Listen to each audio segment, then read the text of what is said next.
The first time my mother told me there wasn't room for me at Christmas, the line clicked through the phone like a door latch.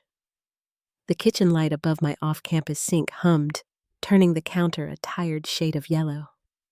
Steam rose from a chipped mug of instant cocoa thin as dishwater.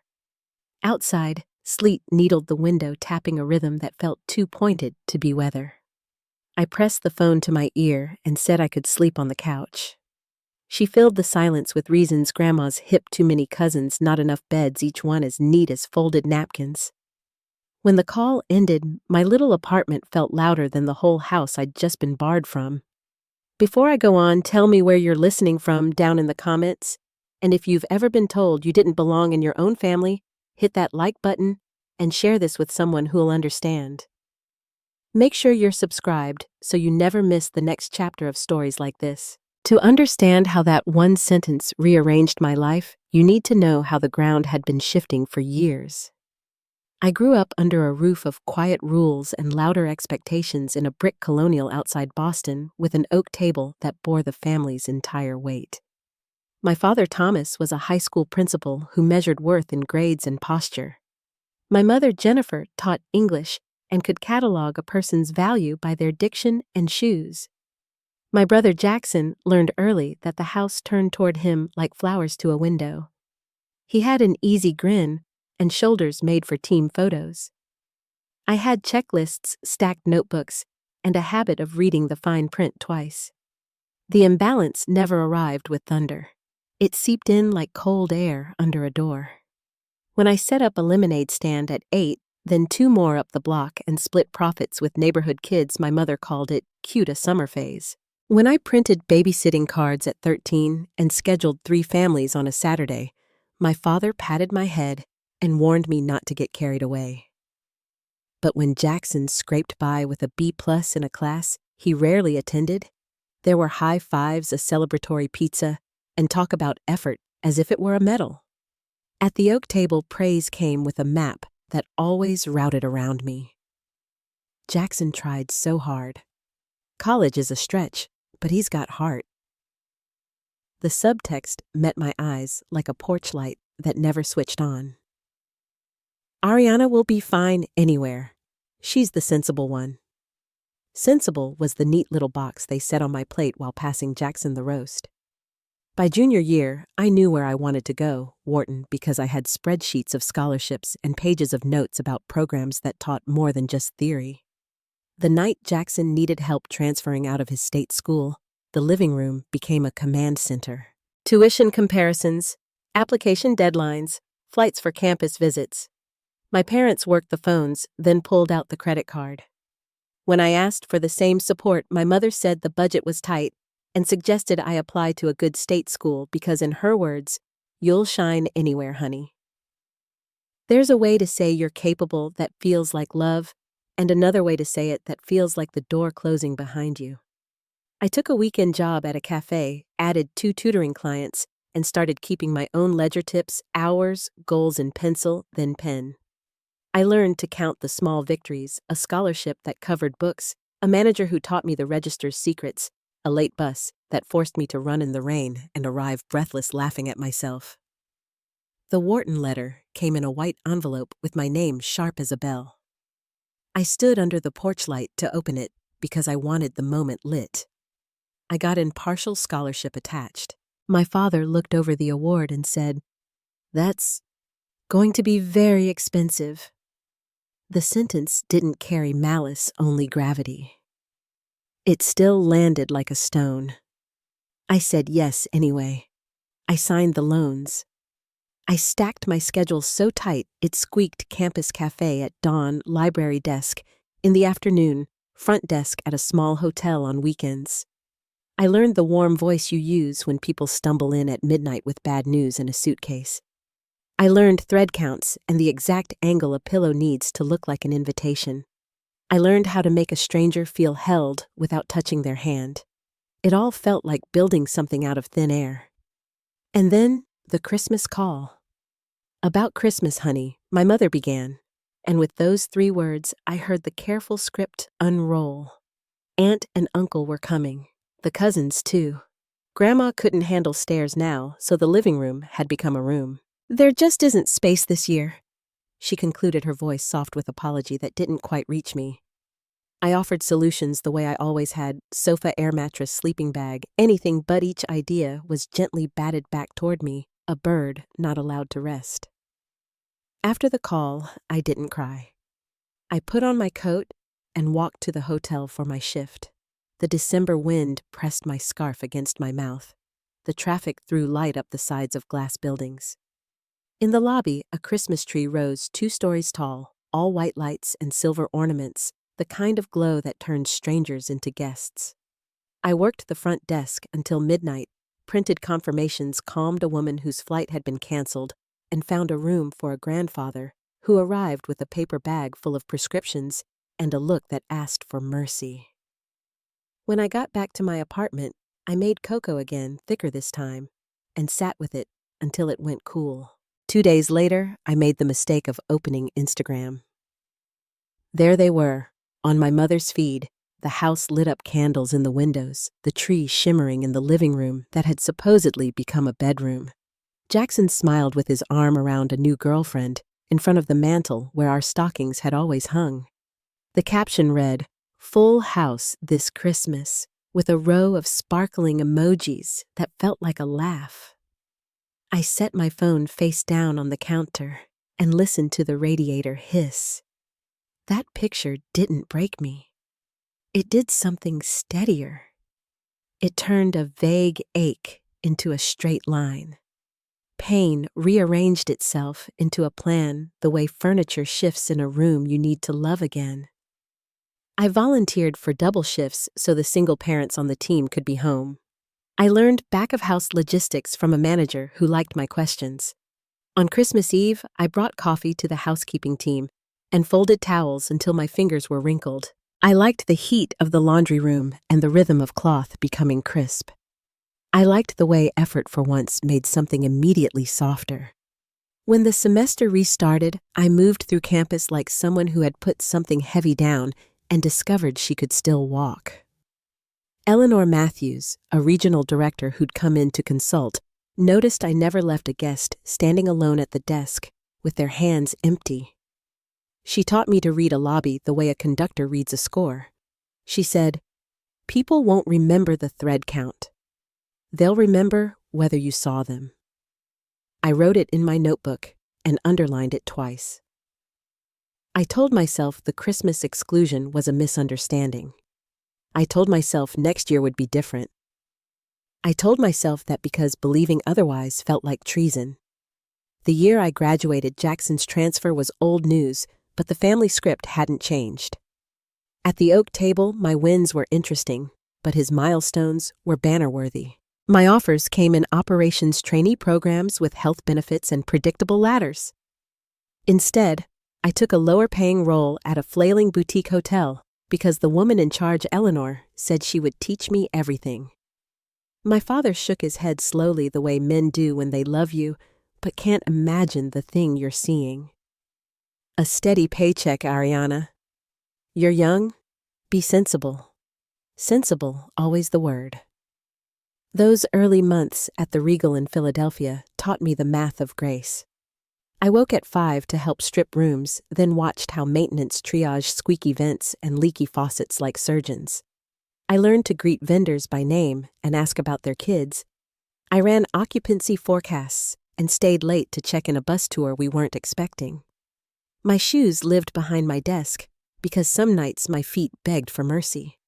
By year's end, the hotel's numbers lifted just enough to earn us a second chance with ownership.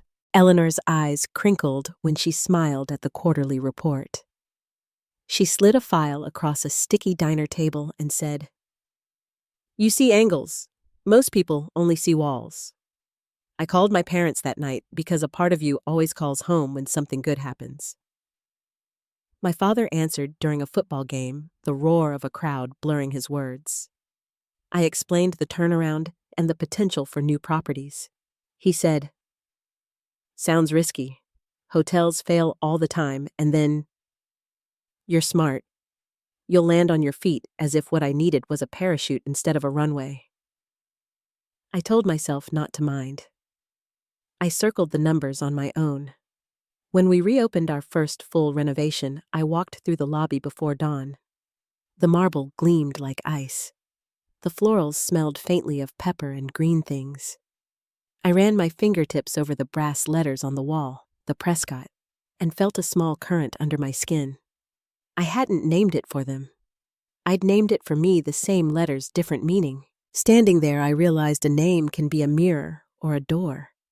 I chose door. You'd think the injustice ended the day I hung those letters. You'd think that's where I tell you my parents arrived with flowers and a speech that made everything right. The truth is quieter. The truth comes in careful questions on birthdays about whether I'm still at that hotel and press clippings I mailed that never earned a text back. It arrives in the soft sigh when I say I can't fly home because we're at capacity over the holidays, followed by a comment about how busy season in education is September, not December. It's the smile that doesn't quite meet the eyes, and the way love gets measured in decibels instead of presents. The second time my mother said there wasn't room, she didn't use those words. She called to say Jackson's engagement party was happening on a weekend I couldn't move New Year's packed rooms. No way. "We understand," she said brightly. "Work comes first." And I stood with the phone against my ear, staring at a calendar that told the truth. Work didn't come first. It came in tandem with breath. What came first was making sure someone else was not turned away because we hadn't planned well enough. Somewhere along the line, I had learned to build the rooms I needed, and I kept hoping the people I loved would walk into them. The photograph that winter wasn't a tree. It was a table. My parents seated at the head, Jackson and his fiancée, flanked by cousins and a senator I recognized from the news. My mother's caption read, "So proud of our growing family," and I stood in the quiet of my office with my palms flat on the desk. The lamp cast a circle of light on the wood, and the city moved beyond the glass in slow white streaks. My assistant Malene tapped and entered with a printout, then stopped when she saw my face. "Bad timing," she asked. "Just timing," I said, and slid the phone into the drawer. She set a stack of reports down and waited. I didn't tell her about the photo. I didn't tell her about the caption, or the head of the table, or the way pride can feel like a pointed thing when it skips you. I told her we'd need to hold a block of rooms for December. Peak week. I said, my voice steady. "We'll need to be ready." That was the year the phone rang with my mother's number and a request that sounded like a joke told without humor. "Everything decent in Manhattan is booked," she said, airy and breathless. "Do you think your manager might be able to help us find 15 rooms?" I looked past my reflection in the office glass to the lobby below. Marble light people arriving with luggage and hope, and understood that some injustices don't end with an apology or a door kicked open. They end when you stop knocking. I told my mother I'd see what I could do. Then I hung up, rested my fingertips on the desk, and felt the wood warm under my hands. Outside, snow started again, the kind that makes city sirens sound far away. In the hallway, footsteps approached, steady, familiar, heading straight toward my door. I knew whose they were before the knock. "Come in," I said. And as the handle turned, I understood this wasn't just about rooms anymore. It was about who finally got a seat at the table and who said it. The door opened, and Malene stepped inside, her tablet tucked against her chest, the way she did when she knew a conversation might bruise. She closed the door softly and waited until I looked up. The snow had blurred the skyline into a pale haze behind me. "They need 15 rooms," I said finally. "Christmas week, for the wedding." Malene studied my face. "Do they know?" I shook my head. "They think I work here. A manager, maybe?" My mother called it the Preston chain. She couldn't even remember the name. Her eyebrows lifted slightly. And you said yes. I did. She didn't ask why. She didn't have to. The silence between us filled in the answer. Because I still wanted them to see me. And because part of me didn't know how to stop offering what I'd always been denied. I'll handle the arrangements, she said quietly. 15th through 17th floors, Madison Avenue side. I nodded. Make sure every suite has fresh flowers and the best views we have left. I'll walk through each one myself before they arrive. When she left, I turned back toward the window. The city lights flickered below like the heartbeat of something I both owned and still served. My reflection in the glass looked older than I felt. The week before Christmas moved fast, inventory meetings, last-minute staffing changes, winter storms, throwing flight schedules into chaos.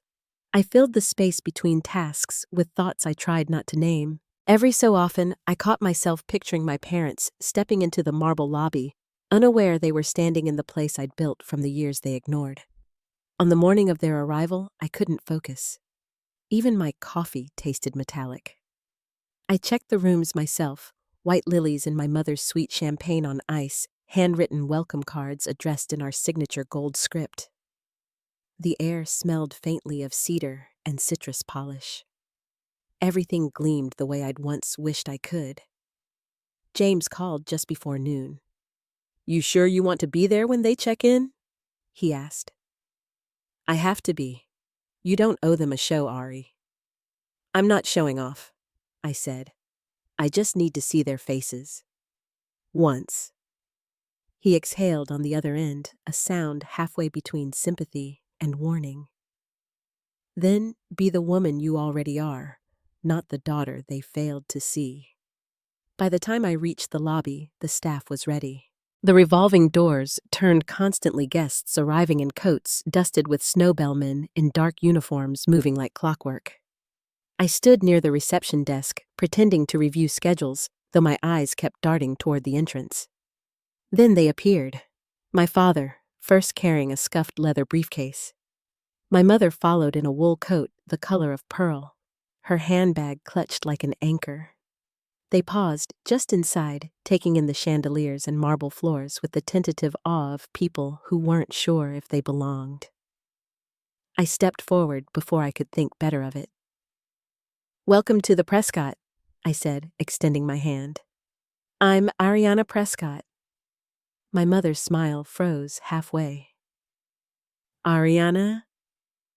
She breathed, her voice half surprise, half performance. We had no idea you'd be here in person. My father shook my hand awkwardly. You look professional, he said, as if it were an accusation. This way, I said, keeping my tone even. Your suites are ready. They followed me through the lobby toward the private elevator. My heels clicked softly against the marble. Behind us, a few staff members nodded, subtly aware of the unspoken choreography. These rooms are beautiful, my mother said, glancing around. Your manager approved this. We were expecting something simpler. I have a little influence here, I replied. Their suite overlooked Madison Avenue, all glass and soft gold light. My mother gasped when she saw the lilies on the table. They're my favorite, she said, turning toward me. How did you— I remember, I said. For a long moment, none of us spoke. My father inspected the electronics, muttering about newfangled systems. My mother traced her fingers along the velvet drapes, pretending interest. We don't want you getting in trouble for this, she said finally. It must cost a fortune at Christmas. Don't worry, I said. It's taken care of. When I left them to settle in, my hands were trembling. I didn't know if it was anger grief or the small, dangerous hope that maybe they'd finally look up and see me. That evening, the ballroom shimmered with silver light and strings of music. I moved through the crowd, checking details, nodding to staff, smiling when I had to. My family arrived together, blending easily into the grandeur they'd once called frivolous. My mother found me near the entrance and rested a hand on my arm. "This is quite a place," she said. "They must value you highly here." I smiled faintly. "They do. Your father and I were just telling the Livingston family how proud we are of you working your way up. They were a bit surprised. You're not the general manager, must have thought you were older." Her voice carried that same polite tone she used when correcting a student's grammar. I looked at her carefully and wondered how many years it would take for her to run out of ways to minimize me. I excused myself before my words could harden. Across the room, Jackson spotted me and waved his fiancée at his side. His hug was genuine, his eyes bright with the kind of warmth I barely remembered. "You've outdone yourself," he said. "This place is incredible." For the first time all day, I smiled without effort. "Congratulations, Jackson. She seems wonderful." "She is," he said softly. "And I'm glad you're here." That simple sentence reached further into me than any compliment could. For a moment, the noise of the room faded. Maybe the injustice had always been theirs to carry, not mine. Later in the evening, I overheard my mother talking to the senator's wife. "It's all about family connections," she was saying proudly. "Ariana works here, and she was able to arrange everything for us. A real Christmas miracle." The senator's wife smiled politely, unaware she was listening to fiction. My stomach turned. Malene caught my eye from across the ballroom. I nodded once, the signal we'd agreed upon. She crossed to me with her tablet in hand. "Everything all right?" she asked softly. "Perfect," I said. Then louder for the small circle nearby to hear Malene, "Please cancel the Prescott family's tour of the presidential suite tomorrow. I think they'll be busy with wedding events." A ripple of confusion spread. My father straightened. "Ariana, what is all this?" The senator looked from him to me. "You're not the manager, are you?" "Not exactly," I said. I turned to the group, every word precise. "I'm the founder and CEO of Prescott Luxury Hotels. All 15 properties, including this one." The silence that followed was delicate and deep. My mother's glass tilted in her hand. My father blinked, mouth slightly open. The senator recovered first, raising his glass. "Well, this is remarkable," he said warmly. "We're honored to be guests in your establishment." Jackson grinned. "I thought everyone knew that already," he said, laughing. "She's been on magazine covers." The room shifted around us, whispers, flashes of surprise, the subtle turn of attention. My mother tried to smile, but her cheeks trembled. "We've always been proud," she murmured. "Always." I let the lie float between us untouched. When the reception ended, I slipped out before anyone could corner me. The elevator doors closed on the fading music, and for the first time all night, I exhaled. In my office, 1 floor below, I took off my heels and sat behind the desk that had become my anchor. The city glowed beyond the window, restless and indifferent. A knock came a few minutes later. Jackson stepped in his tie, loosened the warmth still in his eyes. "That was quite an entrance," he said gently. "I didn't plan it that way." "I know." He hesitated, then sat opposite me. "I tried to tell them, about you. They just couldn't take it in. Maybe it hurt too much to realize how wrong they were." I looked down at my hands. I thought I'd feel triumphant tonight. But I don't. "What do you feel?" "Empty, mostly. Like I've been chasing their recognition so long, I forgot why I started running." He nodded slowly. "You didn't need their approval, Ariana. You built this. You did it because you love it." I studied his face, so familiar yet softened with understanding. "You're proud of me," I said quietly. "Always have been." he answered. When he left, I turned off the office lights and stood by the window. Snow had started again, falling thick over the city. Below, a doorman helped a couple out of a cab holding an umbrella above them. The sight pulled a small, unexpected ache through me, something tender and human. Maybe justice didn't look like victory after all. Maybe it looked like knowing I'd done enough even when they hadn't. The phone buzzed on my desk. My mother's number lit the screen. I let it ring once, twice, then answered. Her voice was careful, bright. "Your father and I were wondering if you'd join us for breakfast in the morning. The Belgian waffles are divine here." I closed my eyes. "I'll see if I can make time," I said. When I hung up, the snow kept falling. The city outside moved in slow silver streaks, and I understood the next part of the story wasn't about proving anything anymore. It was about deciding what kind of peace I was ready to allow back in. The morning after the reveal, the city was wrapped in a gray mist that made the rooftops disappear. I stood at my window with a cup of coffee, watching the light break through, slowly, the same way understanding does after a long night. The phone on my desk buzzed once. It was a text from James, 3 simple words. "You okay, Ari?" I didn't answer right away. I wasn't sure what the truth was. By 10, I was in the kitchen with our executive chef, Antoine, tasting through samples for the holiday menu. The air smelled of butter and rosemary. His voice filled the space in that calm, deliberate way of people who love their work. "I heard about last night," he said without looking up. "Your family must be very proud." I gave a small smile. "It's complicated." "It always is," he replied. "Food helps." We talked about sauces and plating, about the dinner they'd requested for that evening. His steadiness grounded me the way good work always did. As I left, I passed the pastry team dusting powdered sugar over bûche de Noël logs, the same kind my mother used to buy from the grocery store bakery when she didn't have time to bake. Back in my office, my phone rang again. My mother's name lit the screen. I almost ignored it, then pressed accept. "Ariana," she began brightly. "Your father and I were wondering if you'd join us for breakfast. The Belgian waffles here are just divine." Her tone was the same one she used for PTA fundraisers, too cheerful to be casual. I kept my voice level. "I've already eaten, but thank you." "Oh," she said, disappointment flickering behind the politeness.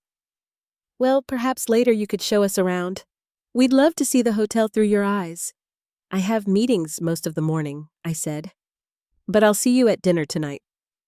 There was a pause before she spoke again. "Your father was just telling Senator Livingston about how we always encouraged your interest in business. How we knew you were special from the start." Her attempt at rewriting the past landed like cold air through an open door. "Was that before or after you told me there wasn't room for me at Christmas?" The silence on the other end stretched thin.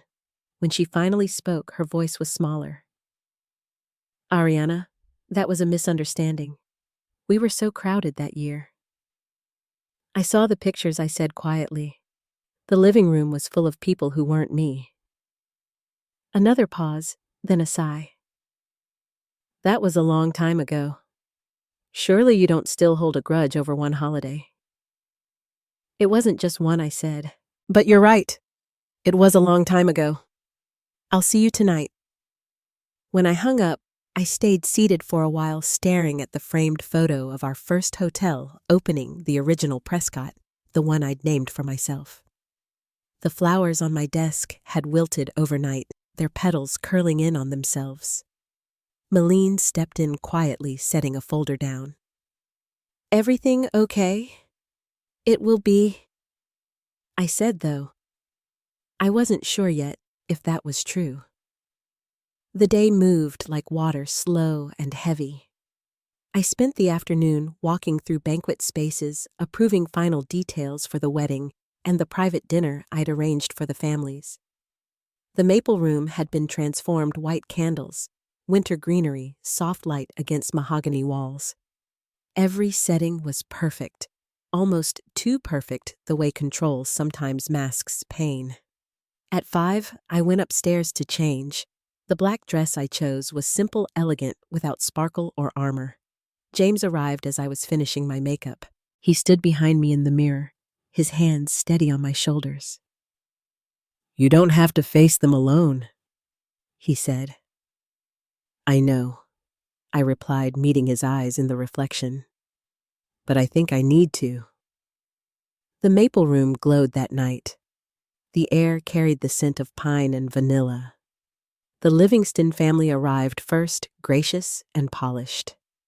Senator Livingston shook my hand with the practiced warmth of a man who'd shaken 1,000 others. "Your hotel is magnificent," he said. "A remarkable achievement." "Thank you, Senator," I answered. We try to make every guest feel at home. When my parents entered a few minutes later, the energy shifted. My mother looked around with a kind of nervous admiration. My father seemed unsure where to put his hands. Jackson followed behind them, his face open and kind. Dinner unfolded in careful choreography. Conversation stayed light, weather travel, the beauty of New York at Christmas. My parents played the part of proud hosts, telling stories polished enough to hide the cracks. "Ariana always had drive," my father said. Even as a little girl, she was organizing lemonade stands. We knew she'd be successful. Across the table, Jackson caught my eye and gave the faintest smile, the kind that said, "I know the truth too." When Mrs. Livingston remarked on how lovely it was that I'd named the chain after the family, I said quietly, "Actually, I named it after myself." My mother jumped in quickly, her voice high with laughter. "Of course, but we're just so proud to see our name on such beautiful properties." I let the words pass. Dessert arrived, Antoine's masterpiece, a snow-white cake that gleamed under the candlelight. The senator raised his glass for a toast. "To family," he said, "and to new beginnings." I lifted my glass, met my parents' eyes, and felt something shift. There, beneath the layers of performance, was the faintest trace of regret, real and raw. For the first time, it didn't sting. It just existed. After dinner, as guests lingered and the staff began to clear plates, my mother touched my arm. "The evening was perfect, Ariana. Truly." She hesitated, her hand trembling slightly. "I don't think I realized until last night the scope of what you've built." "Thank you," I said. She looked down, then back up again. "Your father and I may not have understood your choices, but we see it now. You've created something extraordinary." Her words were careful, not an apology, but close enough to one that I felt the air loosen between us. "Maybe breakfast tomorrow?" she asked. I considered it. I'd like that. Later that night, when James and I returned to my penthouse, the city lights shimmered against the glass. I sank into the couch, still in the black dress, my hair coming loose at the edges. "How did it go?" he asked, handing me a glass of water. "Complicated," I said. "They're trying to rewrite the past while pretending nothing happened. But I think I'm done waiting for them to say the right words." "Does that bother you?" "Not as much as it used to. I think I'm finally learning that recognition isn't the same as love." He sat beside me, quiet for a long moment. "You don't have to carry it anymore." I looked out at the skyline, at the buildings lit like promises. "Maybe that's the point," I said. "Maybe I already put it down." We talked until the clock brushed midnight. When he left, I stood at the window again, watching the reflection of my own life spread out beneath me. 15 hotels, thousands of rooms, each one built from the part of me that once believed there was no space left. The snow began again, soft and slow, covering the city like forgiveness. Somewhere below, a taxi horn echoed and faded. I touched the glass, tracing the faint outline of my reflection until it disappeared in the fog. Tomorrow, there would be breakfast. Maybe more conversation. Maybe even understanding. But tonight, there was quiet. And for the first time, that was enough. The morning light broke pale and soft across the terrace, spilling through the glass like quiet forgiveness. I had barely slept, my thoughts circling around the conversation with my mother. Her voice had carried something I hadn't heard in years, hesitation, maybe even regret. But the old ache still hummed beneath it. The city outside was already stirring, the sound of taxis and distant horns mixing with the steady rhythm of the hotel below. I dressed slowly, choosing a gray wool coat and a scarf the color of winter sky. Downstairs, the staff greeted me with their usual warmth, though I caught the careful looks that followed sympathy mixed with respect. The story of the reveal had already made its way through the building. I could feel it in the subtle nods, the unspoken acknowledgement that something important had shifted in my world. Breakfast with my mother was set in the corner of the restaurant near the wide windows that overlooked the park. She was already seated, a cup of tea untouched in front of her. The steam curled upward and disappeared, much like every conversation we'd avoided for decades. She looked up as I approached. "You look tired," she said gently. "I am," I admitted, sliding into the seat across from her. "It's been a long few days." She smiled faintly, studying me as though seeing me for the first time. "I read some of the articles about you this morning," she said. "You've built quite an empire." "I built a company," I said softly. The empire part was never the goal. Her eyes lowered, tracing the rim of her cup. "Your father and I didn't understand. You were so independent. We thought you didn't need us." I let the silence linger. There were so many things I could have said about the Christmas I spent alone, about years of muted pride, but I only nodded. "Everyone needs to feel seen, Mom, even the ones who seem strong." She looked up, her expression unguarded. "We failed you in that," she said. The words came out carefully, but they stayed true. "I'm sorry." Something loosened inside me then. Not forgiveness, not yet, but space, the beginning of it.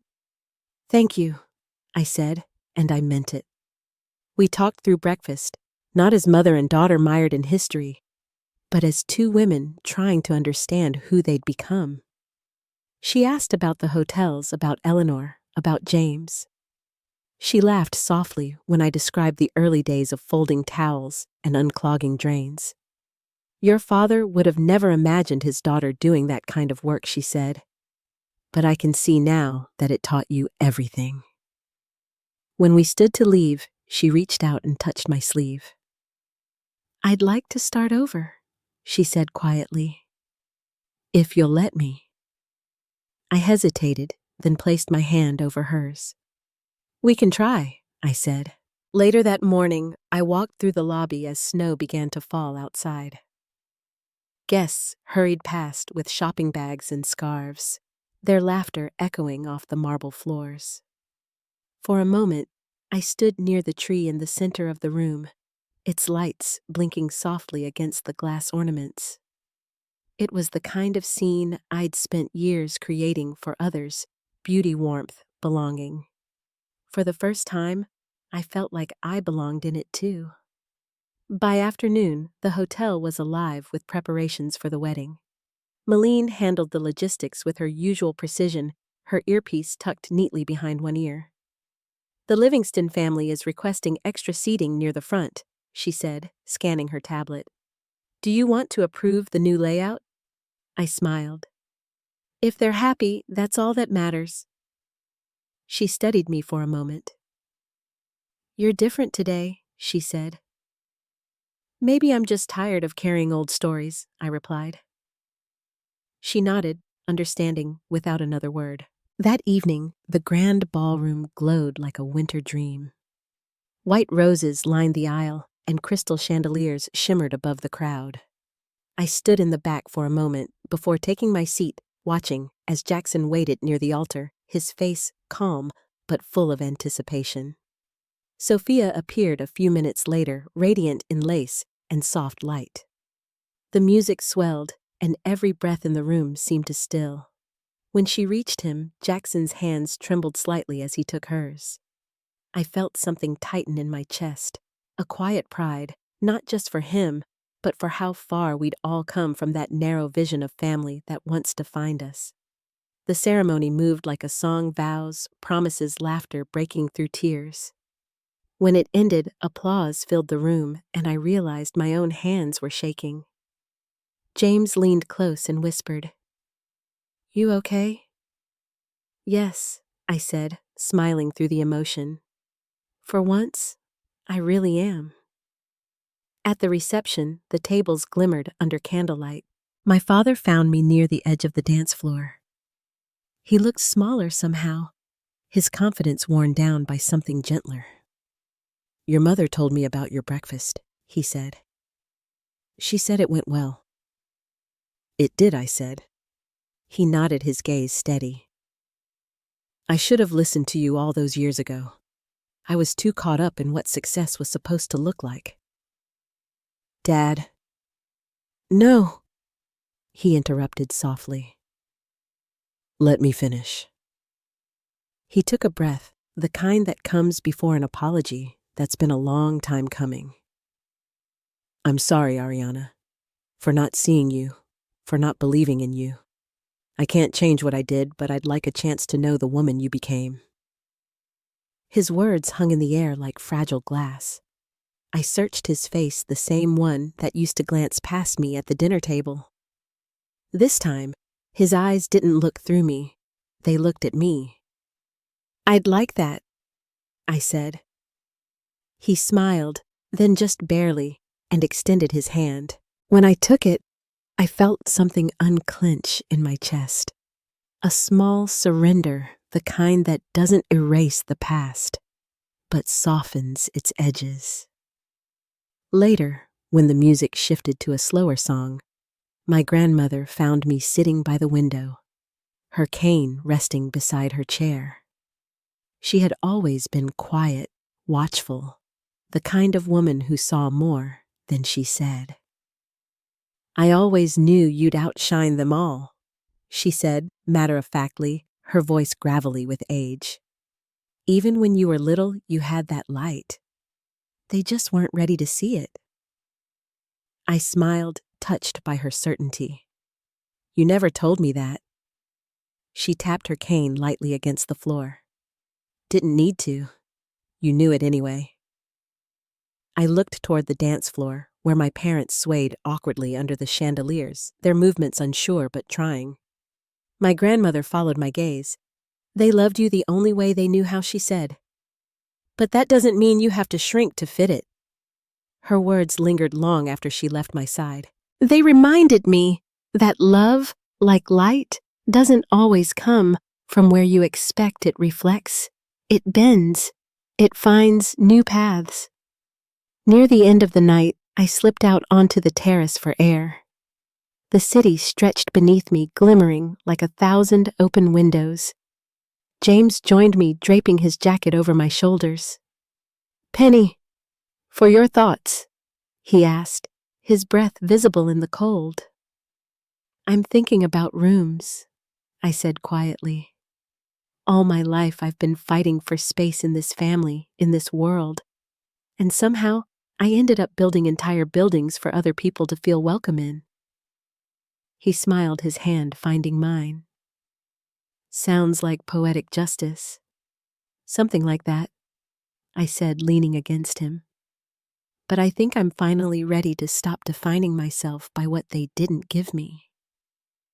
He looked at me with a tenderness that steadied the air between us. "So what now?" "Now," I said, watching snow drift across the skyline, "I start building something new, rooms filled only with people who know how to stay." Inside, laughter carried through the glass doors, mingling with the faint hum of the band. For once, I didn't feel outside of it.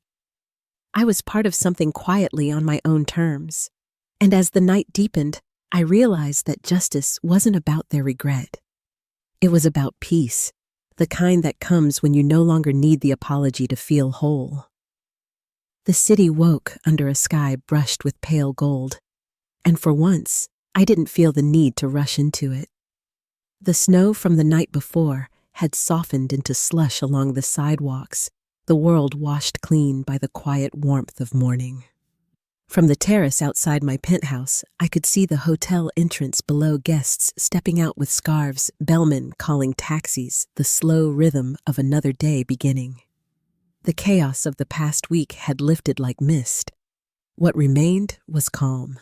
Inside, the scent of coffee mingled with the faint sweetness of pine from the tree I'd asked to keep up through New Year's. I sat at the breakfast table, still wearing James's jacket over my shoulders from the night before. He joined me a few minutes later, hair tousled, smile soft. "You didn't sleep," he said. "I didn't need to," I answered. "It's strange. Everything feels lighter." He poured himself coffee and leaned against the counter. "Peace has a way of arriving quietly," he said, "almost like it's afraid you'll chase it off." We ate in silence for a while, both of us watching the city wake. My phone buzzed once, a message from my mother. "Breakfast downstairs. Just us." The words were simple, but I could feel the careful effort in them. I looked at James. "You should go," he said gently. "You'll know what to say." The restaurant was already busy when I arrived, the low murmur of conversation rising beneath soft jazz. My mother sat by the window, a teapot between her hands, the steam curling like a delicate secret. She smiled when she saw me, nervous but hopeful. "I wasn't sure you'd come," she said. "I almost didn't," I admitted, taking the seat across from her. "But I think I needed to." She nodded slowly. "Your father's joining Jackson and Sophia at the chapel this morning. I thought we might have a moment before everything fills up again." The waiter poured tea for both of us and left us alone. For a few minutes, we just sat there, two women connected by blood but divided by years of misunderstanding. Then quietly she began. "I spent last night thinking about you," she said. "About all the times we told ourselves you didn't need our help because you were strong. We mistook your strength for distance and our pride. For parenting."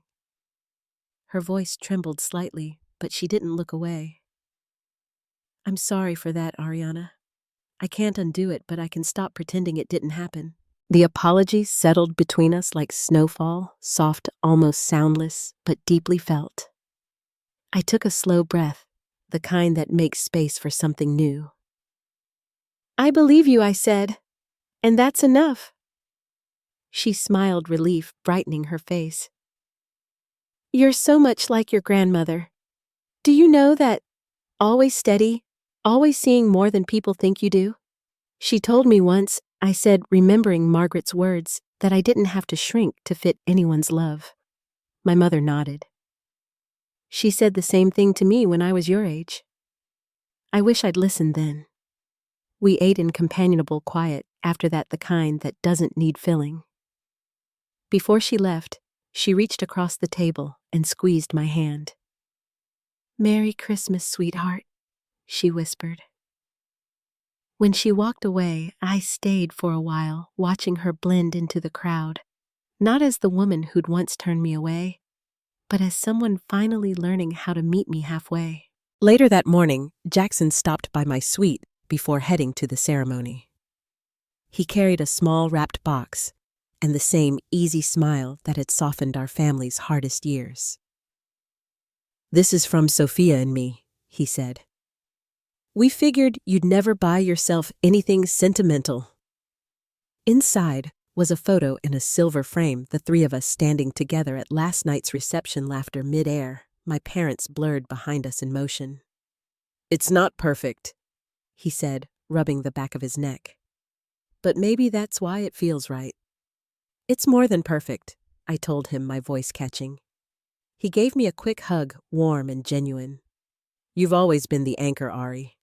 I don't think any of us realized it until now." After he left, I placed the photo on the mantel beside a small ceramic star, the ornament he'd given me days earlier, the one I made in 4th grade. It caught the morning light just right, casting a faint shimmer across the room. By noon, the chapel bells began to ring.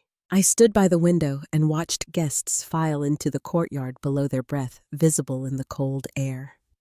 My parents walked arm in arm, slow but steady, their movements careful and deliberate. It struck me then how time humbles us all, how the years take our certainties and hand back perspective instead. James found me there, wrapping his arms around my waist. "You're quiet again," he said softly. "I'm just thinking," I replied. For the first time, I don't feel like I have to prove anything. Not to them, not to anyone. He kissed the side of my temple. That's what freedom feels like. We spent the rest of the day at a gentle pace, a short walk through Central Park, a late lunch at a small bistro tucked between snow-covered trees. By evening, the city had turned gold under the streetlights, the air sharp but forgiving. Back at the hotel, I stopped by the lobby where the giant tree still glittered. The scent of pine and cinnamon hung thick in the air. A family was checking in, parents, 2 children, clutching stuffed animals, their laughter echoing in the vaulted space. I watched as a bellman knelt to speak to the youngest boy, showing him how to press the elevator button. The boy's face lit up like a lantern. That small kindness, that effortless welcome, reminded me why I'd built all of this. Not to prove my worth, but to give others the sense of belonging I once searched for. When I reached my office, the lights were dim, just the way I liked them. I sat for a while, looking at the framed photos that lined the wall, the first hotel opening, the Baltimore renovation, the magazine covers that had meant so little compared to this moment. Then I opened my laptop and typed a short email to Malene Close out the holiday campaign with a thank you post to our staff. Caption: home is not a place, it's the feeling you create for others. Before I hit send, I smiled. The words felt like the truest thing I'd ever written. That night, I stood once more on the terrace overlooking the city. Snow had begun again, slow and soft, drifting through the yellow glow of streetlights. James came out beside me, his breath warm against my cheek. "So," he said quietly, "what does next Christmas look like for you?" "Maybe not here," I said. "Maybe Tokyo or the Maldives. Somewhere with light and water and space to just breathe." He nodded. "Anywhere you go will feel like home." I leaned into him, the city stretching wide beneath us, every window flickering like its own story. For the first time in my life, I wasn't looking back. Peace didn't feel like an ending. It felt like an opening, a quiet, steady knowing that I had built something stronger than approval or apology. I'd built a life filled with welcome, with laughter, with people who chose to stay. And as the snow kept falling, I realized the greatest luxury I'd ever created wasn't the hotel chain that bore my name. It was the space within myself that no one could take away again. Some wounds don't fade because someone says sorry. They fade because we stop needing them to. If this story stayed with you, tell me where you're listening from. I'd love to hear. And if you've ever had to rebuild peace on your own terms, share it in the comments below. Don't forget to like, share, and subscribe for more stories about quiet strength, second chances, and the rooms we build inside ourselves.